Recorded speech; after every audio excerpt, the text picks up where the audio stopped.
выстрелы, взрывы. Открыв глаза, он увидел сотни тел, амуницию, руины, стены, укрытия. Клятый дождь развел грязь, чей-то труп мешал встать. Винтовка есть, но вроде все оцерели патроны. Он прошептал: будь что будет, и вдохнул полной грудью. Пусть меня судят люди, но хоть на час мне уснуть бы. Властелин всех судеб так решил, по сути, что из роты на фронте он должен остаться один. Некуда идти, будто на краю земли, но все же, выбрав направление, он пошел не смело. Когда стемнело и от усталости болело тело, он зашел в дом, точнее уцелевшие стены. Но сон продлился недолго, в бок его толкнул кто-то. На него глядело дуло его же винтовки. Немую стену прервал тихий щелчок курка. Значит, вроде бы есть еще шанс пока. Обмен ударами, обмен фразами рваными, на разных языках обмен новыми ранами.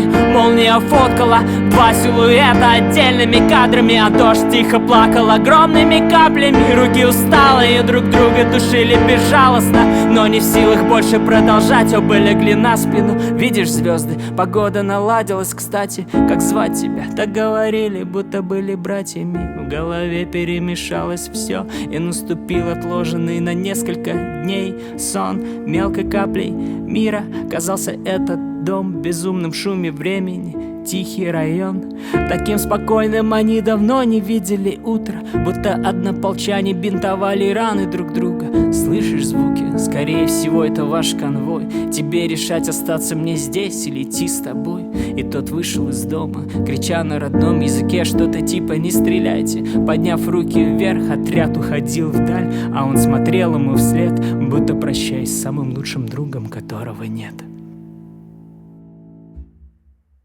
Ветер разбросал по свету слухи эти. Ветер на мои вопросы, кто ответит? Ветер, только ты знаешь все на свете. Я потерянный в шуме времени. Ветер разбросал по свету слухи эти. Ветер на мои вопросы, кто ответит? Ветер, только ты знаешь все на свете. Я потерянный в шуме времени. Ветер, ветер, ветер,